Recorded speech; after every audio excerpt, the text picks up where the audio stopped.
end with the defense, but talk about McCown's other receiving target, who Mike Elko also kind of pointed out of, very proud of him coming out of the area, now starring with the Roadrunners. Yeah, so Mike Elko had some comments and some really good things to say about UTSA's tight end, Houston Thomas, who is from the College Station area here in town. So it's always good to see a familiar face. But he is, I believe he's coming up on his 4th year of college ball. So he's going to be entering his senior season with the Roadrunners.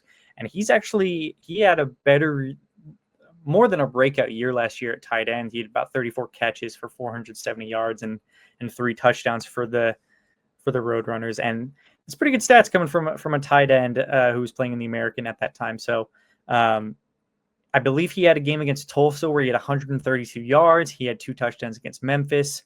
So he really did kind of show himself to the Roadrunners, saying that, hey, I am one of your targets now that you can trust.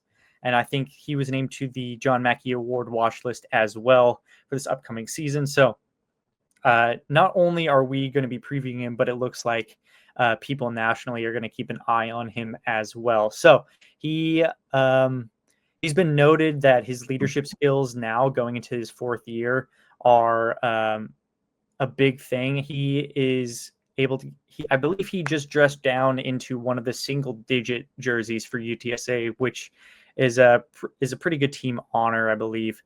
But yeah, he came in a little bit slim and he's bulked up. He's around 245 pounds as of now. So, which is a good weight for a tight end. That's a very, very good weight for a tight end. So, with Mike Elko's defense, I'm really wondering in certain sets if that's going to be Torian York going to be having to play on the outside, or if that's going to be Tyreek Chappelle, who we're going to go over later on our depth chart, who's going to be matched up on Houston Thomas. That leads into an interesting topic, and I know that this came up pre-show and really just popped in my head again. The inability to cover tight ends was a big issue last season. So we do know that Harold Fannin Jr., who's now in the NFL with Bowling Green during A&M's, 26-20 win over Bowling Green, which very random game, right? One of the more random games that I have to actually go back and go, man, what happened then? It's very odd, right? Either way, A&M won, so it doesn't really matter. But he had over, I have to say, he led the team by a I believe it was 140 something. It was something around there, right? And there were a couple breakaways. And see, covering big tight ends like that, and I'm not saying he's Harold Fannin, right? Harold Fannin was a freak of nature. He was one of those. He's very good. Yeah, very, very good. Very, very good. Going to have, I think, a very good NFL career. So I'm not saying that Houston is in the same realm, but he is somebody who, if you don't, well, no, he's good though. And that's the thing. If you don't have a plan to cover him, especially in the seam, it is going to be interesting, right? Do you put a Torian York against him? Do you put Scooby Williams against? Do you put even a Damian Radford, who's more twitchy and a little fat? Probably not, right? But you're probably looking at those first 2 options. That's what I would say. And I would say maybe Scooby because he's a little bigger, but at the same time, I think Torian has proved even undersized he can cover those guys. But either way, they cannot have broken coverages by a tight end, right? That would not be good, and that's happened a lot over the past couple of years, and that was a big problem, obviously, with Jay Bateman's defense.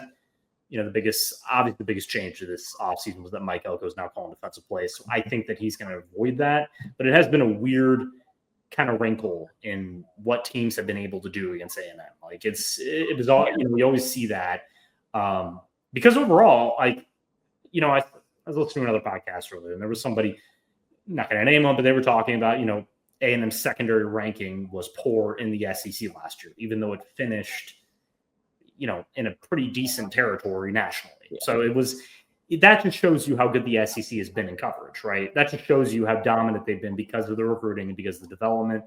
If A&M can finish in top 3 in pass defense this year in the SEC, they're doing pretty well, and they're probably going to finish very high nationally. And that's just, again, preventing these type of games. So that's why, because, obviously UTSA is the team that has the more talent in terms of those specific players that could show out compared to a Utah State in week 2, right? We're not going to have a ton to look at compared to UTSA. They just have former Power 4 players who are, talented enough to show out any week, right? I think that's another I think there are some players that have kind of trickled down to UTSA in terms of the talent composite that they've been able to accumulate over the past 2 transfer cycles. So another person we can get into is on their defense, and I think A&M is going to be very, very familiar with a player like Shadrach Banks, who just after, I believe, a semester or 2 at A&M, originally a wide receiver, he ended up transferring to TCU ahead of their championship run season, where he got some pretty good play, but he switched to linebacker over at TCU. Had a good season in 2023, I believe 60, 65 plus tackles. But injuries did slow him down. So he ended up transferring to UTSA last year. And now is, I believe, is going to be their starting Mike linebacker.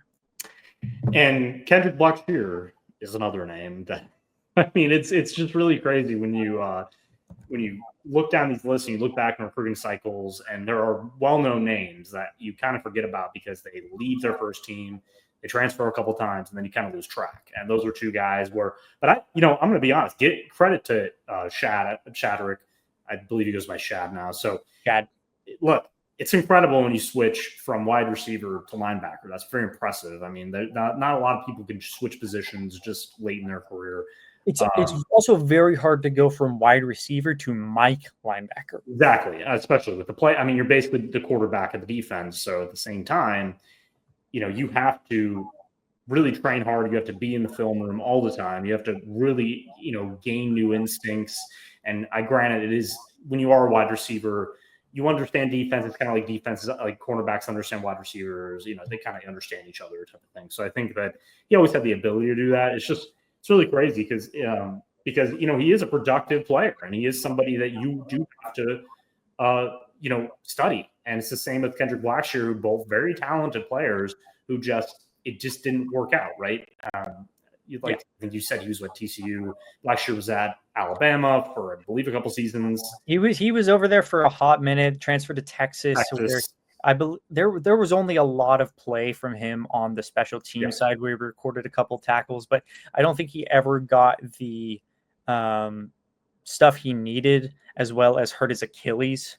I don't know specifically what ended up transpiring there. Maybe it was something that happened with Alabama and Texas, but he decided to transfer to UTSA, where I believe he kind of he only played like 3 games, right? Yeah.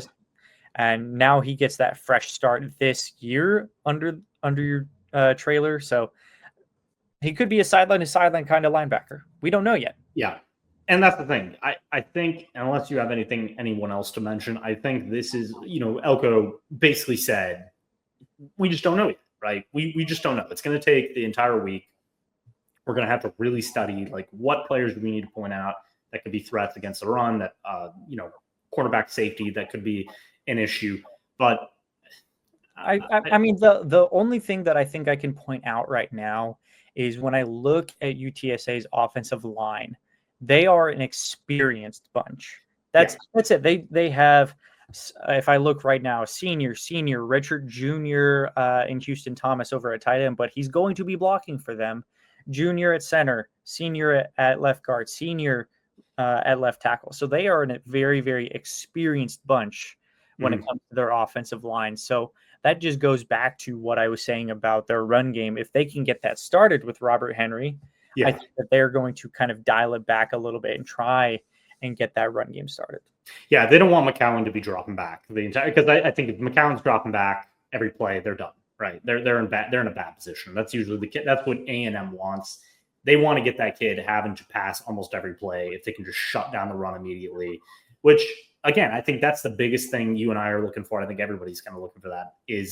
And I just did a piece about Albert Regis today. Is Albert Regis, DJ Hicks, Tyler Oniedem, are these going to be the dudes that are just going to just man up that middle and just shut anything down to those gaps?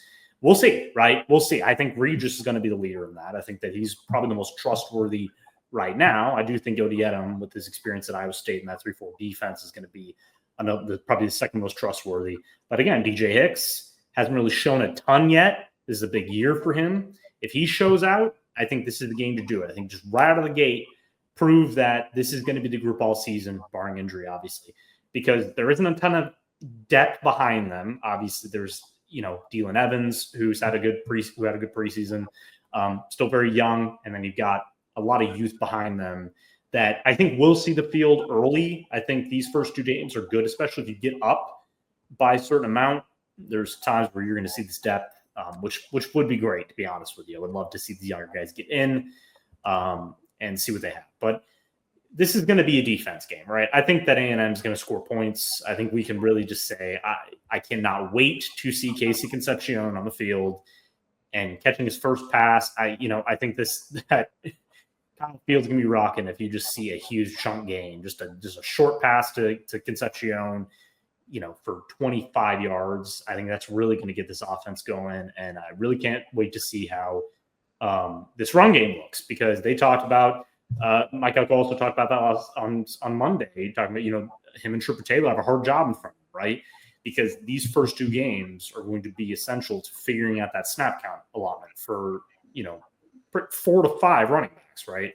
It's because Jamarian Morrow, their freshman back, has been lights out in preseason. And I was kind of thinking about last night when I was writing about it. I was like, man, how are they going to do this? It's going to be very interesting, because Le'Veon Moss, I think he's going to play in a snap count in this game, which is smart. I think that you don't need to throw him out there every play.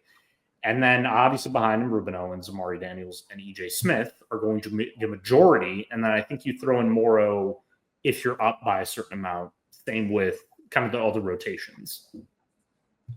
So. Oh, yeah. I think you're probably right. I mean, that's the snap count on Moss is definitely smart when it comes to this game. You probably will see a lot more of the workload just be Ruben Owens and Amari Daniels in this game. Mm-hmm. I don't know if you're going to want to see as much out of Morrow as we maybe project him to be, even though he is listed on the depth chart we'll get to later on as one of their main returning guys on the team. So he's going to be returning, I believe, kick returns? Returns. We'll get to that. We'll see that at the end. It's an or type situation. I think that you will see more likely than not a lot of snaps from Amari Daniels and Ruben Owens in this game. Yeah. It's just going to be very, very consistent overall. That's what you're looking for in this game. You want to establish exactly who you are. Your identity that you've said all offseason to be is in this run game, so it opens up for Marcel Reed. Bar none, that's how it's going to be. Yeah. So barring injury, I don't see a lot of that happening, and we'll get to some injuries later on, though. Yeah.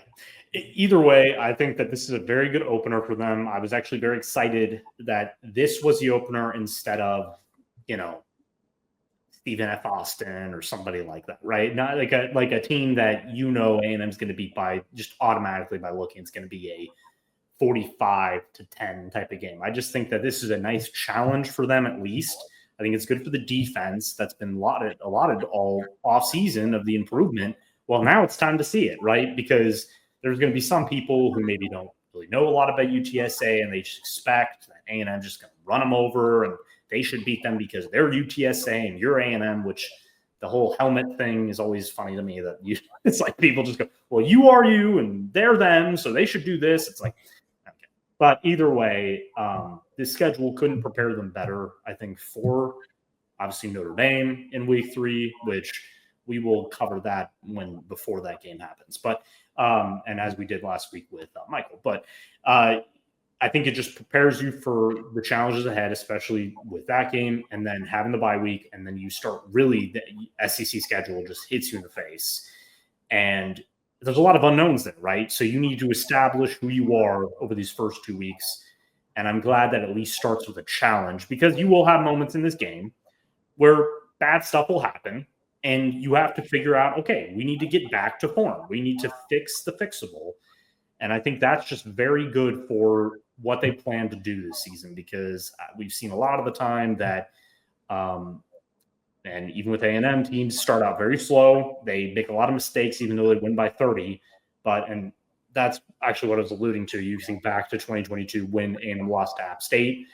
I think it was I think it was Sam Houston. I think they beat them like 4. And again, this is a different coaching staff, so it's not the same. But it was always interesting when Jimbo Fisher after that game basically said, "Yeah, we're not ready."